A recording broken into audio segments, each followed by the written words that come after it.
Écoutez, je pense que le président fait de la politique. Moi, je pense que tout d'abord, il faut attendre à savoir qui va. Et si le plus grand mensonge n'était pas celui que l'on croit? Et si, derrière les sourires de la télévision française, se cachait une vérité capable de briser une carrière? Et un mythe. Voilà comment tout a commencé. Une phrase. Une simple phrase prononcée presque à voix basse, mais qui a déclenché un séisme médiatique comme la France n'en avait pas connu depuis longtemps. Liliane Thuram, l'homme que personne n'avait jamais entendu s'emporter, l'icône respectée, le champion du monde devenu conscience morale du pays, venait de briser l'un des silences les mieux gardés du paysage audiovisuel. Ce jour-là, les rédactions ont hésité à y croire. Thuram parle, et il parle d'elle? La stupeur était palpable. Car s'il existe dans le monde des célébrités, des couples qui fascinent, celui formé par Liliane Thuram et Karine Le Marchand avait toujours eu un statut particulier. Élégant, discret, presque trop parfait pour être vrai. L'intellectuel engagé et la reine bienveillante du petit écran, cela sonnait comme une équation harmonieuse, comme un rêve qui rassure. Mais les rêves, vous le savez, ont la fâcheuse habitude de cacher des ombres. Quand la nouvelle est tombée, les réseaux sociaux se sont embrasés. Les premiers articles ont parlé de révélations glaçantes, secrets inavouables, bombes émotionnelles. On eût dit que la France entière se tenait soudain suspendue aux lèvres d'un seul homme. Que s'est-il passé entre eux? Pourquoi maintenant? Et pourquoi cette impression étrange que la vérité que Thuram s'apprête à dévoiler pourrait transformer, à tout jamais, la manière dont nous percevons l'une des animatrices les plus populaires du pays? Car une chose est sûre, s'il a parlé, c'est qu'il en avait assez de se taire. Pourtant, pendant des années, il avait tout gardé pour lui. Pendant des années, il avait laissé Karine s'exprimer librement sur son enfance difficile, sur ses finances, sur ses blessures, sur sa reconstruction après la maladie. La France avait pleuré avec elle, avait souri avec elle, s'était reconnue dans son courage. Mais à mesure que son récit se déployait, une question subtile, presque imperceptible, semblait poindre dans l'esprit de son ancien compagnon. Avait-elle vraiment tout dit? Il y a dans ce type de confession publique une frontière invisible entre le courage et la maîtrise du récit, entre la sincérité et la construction d'une image, entre la vérité et la vérité que l'on choisit de montrer. C'est précisément cette frontière que Thuram a décidé d'exposer. Non pas en attaquant violemment, non, il n'est pas de ceux qui accusent avec fracas. Sa méthode est plus dangereuse, et il sème le doute, il murmure, il insinue, il interroge. Et dans ce pays où l'opinion publique vacille au moindre frémissement, un doute peut être plus dévastateur qu'une accusation directe. Car le doute, lui, n'a pas besoin de preuves. Il se propage comme une rumeur douce, fluide, insidieuse, et finit par devenir une évidence. Les talk-shows ont immédiatement sauté sur l'occasion. Les chroniqueurs ont disséqué chaque syllabe. Les experts en communication ont parlé de stratégie d'image, les sociologues de fracture sociale, les internautes de hypocrisie, de manipulation, de mensonges médiatiques. Et la France fascinée s'est divisée en deux camps. Ceux qui défendent Karine, leur animatrice préférée, femme courageuse, figure de résilience, et ceux qui soutiennent Thuram, convaincus que derrière son silence se cachait un malaise trop longtemps étouffé. Ce qui est certain, c'est que cette explosion n'est pas survenue dans le vide, elle est le résultat d'années de non-dits, de frustration, de récits parallèles. Derrière la splendeur de ce couple autrefois exemplaire se jouait une histoire bien plus complexe et parfois bien plus sombre que ce que les caméras ont laissé entrevoir. Et pour comprendre ce qui a réellement conduit à cette fracture, il faut revenir au début, avant la révélation, avant la rupture, avant même que leur monde, si différent, ne s'entrechoque avec la force d'une collision annoncée. Car c'est là, dans leur passé commun, que se trouve la première pièce du puzzle. Avant que la tempête ne s'abatte sur eux, avant que chaque mot ne devienne une arme, il y a eu une période où tout semblait simple, lumineux, presque irréel, une époque où l'on murmurait que Karine Le Marchand et Liliane Thuram formaient l'un des couples les plus harmonieux du pays. Ce duo improbable, cette alliance de deux univers que tout opposait, avait fasciné la France entière. Elle, la femme de télévision, solaire, chaleureuse, capable de mettre à l'aise le plus réservé des agriculteurs comme le plus fragile des invités. Lui, l'ex-champion du monde, esprit engagé, figure respectée, défenseur acharné contre toutes les injustices. À première vue, il ne pouvait pas mieux se compléter. Les médias les aimaient, les téléspectateurs les adoraient, et quelque part, chacun se prenait à rêver qu'un amour aussi beau, aussi noble, puisse réellement résister au poids de la notoriété. On parlait d'eux comme d'un symbole, la réussite, la bienveillance, la classe sans ostentation. Mais ce que personne ne voyait, c'est que derrière les flashs, derrière les tapis rouges et les interviews contrôlées, se jouait un ballet beaucoup plus subtil. Une danse où deux personnalités fortes, deux histoires de vie, c'est-à-dire de deux vies totalement différentes, tentaient tant bien que mal de s'accorder. Car Karine venait de loin. Sa relation avec l'argent, son rapport viscéral à la peur du manque, cette façon parfois excessive de tout planifier, de tout maîtriser, tout cela n'était pas seulement un trait de caractère, c'était un réflexe de survie forgé dans l'enfance. Thuram, lui, avait grandi dans un autre cocon émotionnel. Plus structuré, plus politique, parfois plus austère aussi. Il n'avait pas cette obsession du contrôle, ni cette crainte permanente de manquer. Il ne comprenait pas toujours la dureté intérieure de Karine, cette tension, cette vigilance constante qui ne la quittait jamais. Au début, ces différences les rapprochaient. Elle admirait sa sérénité. Il admirait sa force. Deux solitudes qui se complétaient. Mais avec le temps, ce qui était complémentaire devint source d'incompréhension. Karine, passionnée, instinctive, avait besoin d'être rassurée, entendue, protégée face à ses propres insécurités. Thuram, rationnel, pudique, avait besoin de calme, de clarté, de mots simples. Et dans ce choc de tempérament, des fissures minuscules commencèrent à apparaître. Rien de dramatique au départ. De petites remarques, des discussions abandonnées trop tôt, des attentes qui ne s'exprimaient jamais tout à fait. Les proches racontent qu'ils avaient parfois des moments d'éclat, suivis de longues périodes de froideur. Pas de violence, pas de trahison, rien de spectaculaire.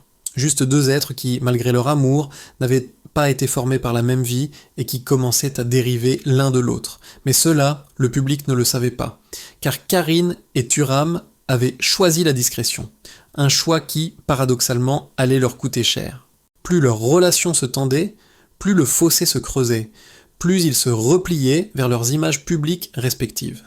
Elle, la présentatrice transparente, proche du peuple, presque familière. Lui, l'homme de principe, calme, mesuré, presque philosophique. Finalement, au moment où ils avaient donc le plus besoin l'un de l'autre, ils s'étaient réfugiés dans des rôles qui les éloignaient. La rupture, lorsqu'elle arriva, ne surprit pas leurs amis, mais elle surprit la France. Personne ne comprenait, personne ne voyait, personne ne devinait, et ce silence, cette absence d'explication officielle, allait devenir la racine de toutes les spéculations futures. Car lorsque Karine commença, des années plus tard, à dévoiler ses blessures, son enfance douloureuse, ses peurs les plus profondes, elle ouvrit un espace émotionnel énorme, un espace que Thuram, malgré lui, allait remplir à sa manière. Non pas par vengeance, mais parce que pendant longtemps, il avait gardé pour lui une autre version de leur histoire. Une version où la lumière n'était pas toujours là où on le croyait. Une version où la vulnérabilité de Karine côtoyait aussi ses zones d'ombre. Une version qu'il allait bientôt laisser échapper, et qui deviendrait le cœur de la tempête que nous vivons aujourd'hui. Car pour comprendre les mots de Thuram, il faut d'abord comprendre Karine, et c'est là que commence la suite du récit. Il y a des aveux qui ne laissent personne indifférent.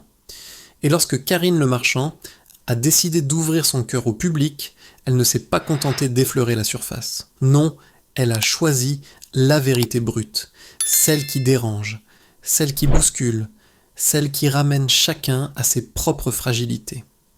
Un soir, dans une interview où l'atmosphère semblait presque intimiste malgré les caméras, elle a prononcé une phrase qui a tout changé. « Je ne suis pas née avec une cuillère en argent dans la bouche ». Cette phrase, simple, presque banale, a eu l'effet d'un choc, parce que les Français la voient souriante, rayonnante, élégante, incarnant cette télévision chaleureuse qui rassure.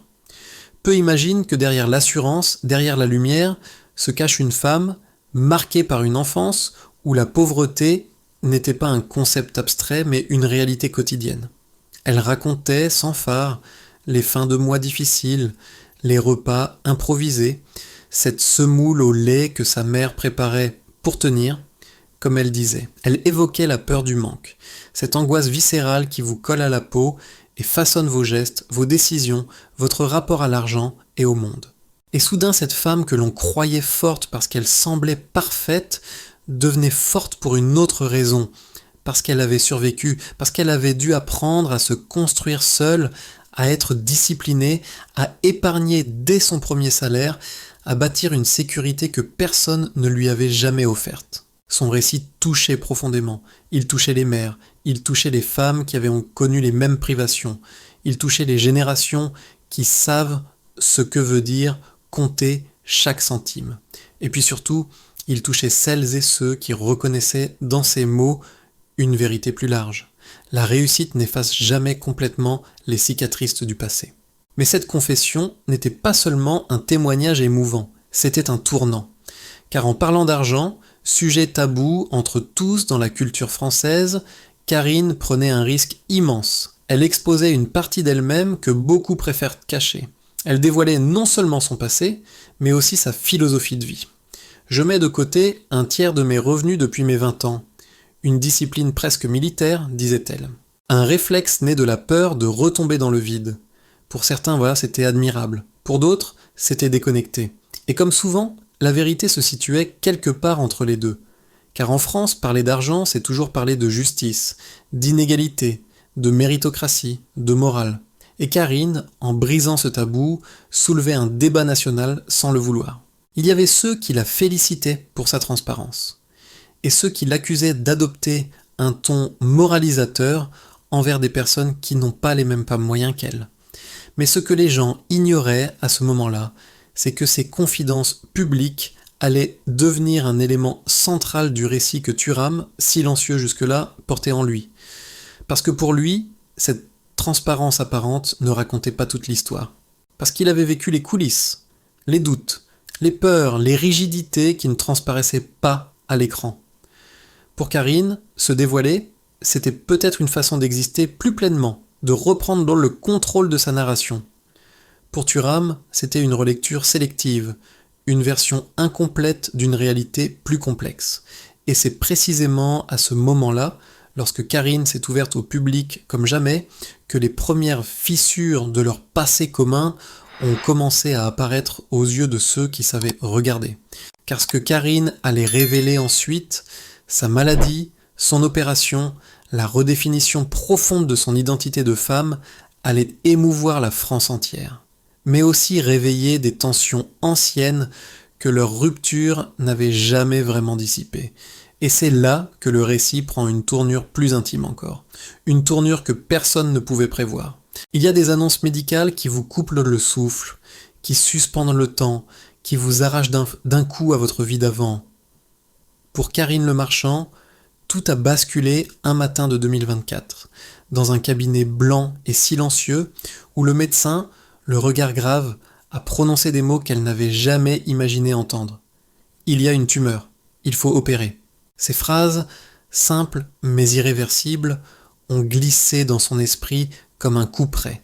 Elle, la femme forte, la confidente de milliers de téléspectateurs, l'animatrice au sourire inébranlable, se retrouvait soudain face à l'une des plus grandes peurs d'une femme, la perte d'une partie de son corps qui symbolise la féminité, la maternité, l'intimité la plus profonde. L'hystérectomie était inévitable, un choix impossible, un choix imposé. Ceux qui ont connu ce type de diagnostic le savent. On n'affronte pas seulement une opération, on affronte un vertige. Celui du corps qui change, de l'identité qui se fissure, des repères qui se brouillent. Karine l'a dit plus tard. La voix tremblante. Qu'est-ce que la féminité quand votre corps ne peut plus porter la vie ? Cette confession a bouleversé la France. Les femmes de 50, 60, 70 ans ont entendu dans ces mots l'écho de leur propre bataille. Les hommes ont perçu la fragilité derrière l'icône. Les jeunes y ont découvert une réalité dont on parle trop peu. Pendant quelques semaines, Karine est devenue plus qu'une animatrice. Elle est devenue une survivante, une sœur, une amie, une figure de courage. Les réseaux sociaux débordaient de messages de soutien.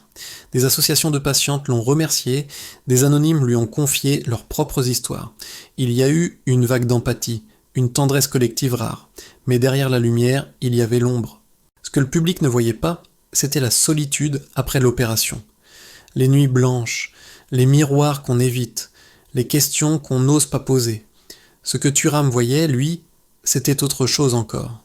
La fragilité d'une femme qu'il avait aimée, mais aussi une dimension plus complexe, celle de la reconstruction publique. Car chaque mot, chaque interview, chaque larmoiement audiovisuel renvoyait à une tension sourde entre la vérité intime et l'image médiatique. Et pour lui, cette transparence, authentique ou non, prenait une toute autre signification. Non pas parce qu'il doutait de sa douleur, mais parce qu'il savait, mieux que quiconque, que les blessures profondes ne viennent jamais seules.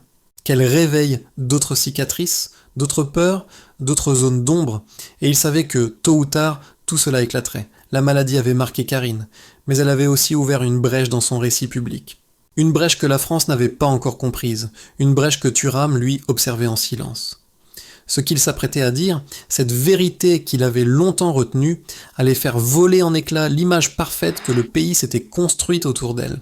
Et ce séisme-là serait bien plus violent que tout ce qu'elle avait connu jusque-là. Il existe des silences plus lourds que des cris. Pendant des années, celui de Liliane Thuram a flotté autour de Carine Le Marchand comme une ombre discrète mais tenace. Il n'avait jamais contesté ses mots, jamais répondu à ses interviews, jamais expliqué leur rupture, jamais cherché à rétablir une version différente de leur histoire. Il avait préféré l'élégance du retrait, le respect du passé, la pudeur, jusqu'au jour où il ne l'a plus fait. Ce n'est pas un scandale brutal, ni une accusation violente. Ce n'est pas une vendetta, ni une vengeance. C'est pire, c'est un doute soigneusement posé, presque murmuré, mais d'une puissance ravageuse. Carine n'a pas tout dit. 4 mots qui ont retourné la France. Car il y a une chose que le public déteste plus que le mensonge, c'est l'idée d'un mensonge possible. Et ce que Thuram insinue n'a rien à voir avec la maladie, ni avec la compassion que le pays a manifestée pour Carine. Non, ce qu'il pointe du doigt, c'est la construction du récit, la mécanique derrière l'émotion, le décalage entre la femme qu'il a connue et la femme que la télévision montre. Ceux qui l'ont entendu parlent d'un ton calme, posé, presque triste, pas un mot plus haut que l'autre, mais une lucidité glaciale dans le regard. L'authenticité, disait-il, ce n'est pas seulement ce qu'on raconte, c'est aussi ce qu'on choisit de taire. Alors, que voulait-il dire? Que Carine avait exagéré? Qu'elle avait manipulé son image? Qu'elle avait masqué des aspects moins reluisants de sa personnalité? Qu'elle avait réécrit leur histoire commune? Thuram ne l'a jamais dit clairement. Et c'est là que réside toute la force et toute la violence de ces mots. Il laisse le public combler les vides. Il laisse les journalistes spéculer. Il laisse les talk-shows s'enflammer. Et il laisse chacun projeter ce qu'il veut dans ce silence tendu. Pour ses défenseurs, il ne fait que rétablir une vérité longtemps étouffée. Carine serait plus complexe, plus dure, plus contrôlante que ne le montre sa transparence apparente. Pour d'autres, il joue avec le feu. Remettre en cause la parole d'une femme qui a parlé de sa maladie, de son enfance, de sa fragilité, peut sembler injuste, voire cruel. La vérité, comme toujours, se situe quelque part entre les deux. Au fil des jours, les tabloïds se sont emparés du sujet. On évoque des disputes anciennes, des divergences essentielles sur la gestion de l'intimité, de l'argent, du rapport à la célébrité. On parle d'une Carine obsédée par le contrôle, d'un Thuram épuisé par une exigence permanente. Certains avancent qu'elle aurait parfois confondu authenticité et mise en scène, émotion sincère et émotion calibrée. Rien n'est prouvé, tout circule. Et c'est précisément ce que Thuram semble accepter, que l'opinion publique fasse son propre chemin. Mais derrière cette bataille de perception, il y a un élément que beaucoup négligent. Thuram ne critique pas la maladie de Carine, ni la femme qu'elle est devenue après l'épreuve. Ce qu'il remet en question, c'est la version de leur histoire qui circule aujourd'hui, une version où elle apparaît comme la victime absolue, la femme blessée, la seule qui aurait souffert. Or lui aussi, dit-on, a souffert. Lui aussi a porté du poids. Lui aussi a été confronté à des attitudes, des paroles, des blessures que personne ne connaît. Et c'est cela sans doute qu'il veut dire sans le dire, qu'aucune histoire d'amour ne se raconte jamais d'un seul point de vue. Pendant que les débats s'enflamment, Carine garde le silence. Ce silence-là, en revanche, n'a rien de paisible. Il est tendu, vibrant, presque électrique, car elle sait que dans un pays où l'image est reine, il suffit qu'un voile de doute se dépose sur votre réputation pour tout remettre en question, et pour la première fois depuis longtemps, une fissure apparaît dans son armure publique. Fine, presque invisible, mais bien réelle, une fissure que la France voit, une fissure que Thuram accepte, une fissure qui annonce la bataille finale de ce feuilleton national, celle du jugement du public. Lorsque la parole de Thuram a frappé l'espace public, lorsque la transparence de Carine a commencé à vaciller sous le poids du doute, quelque chose de plus profond que leur histoire intime s'est mis en mouvement. Peu à peu, ce qui n'était qu'un conflit entre deux personnalités connues s'est transformé en miroir tendu à la société française. Car au fond, cette affaire parle de nous, de notre rapport à la vérité, de notre besoin de croire en des figures rassurantes et de notre fascination pour les chutes, les fissures, les contradictions humaines. Dans les cafés, on s'interroge. Sur les plateaux télé, on disserte. Sur les réseaux sociaux, on s'enflamme. Mais derrière l'agitation collective, une question revient sans cesse.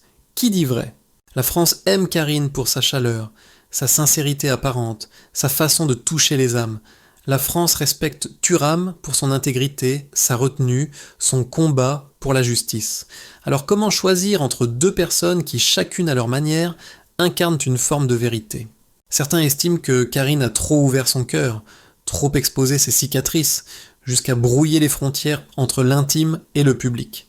D'autres pensent que Thuram, avec sa parole rare mais tranchante, a révélé une facette invisible, une réalité que personne n'avait osé envisager. Et au milieu de cette bataille silencieuse, il y a le public, pris entre compassion, suspicion, loyauté et fatigue.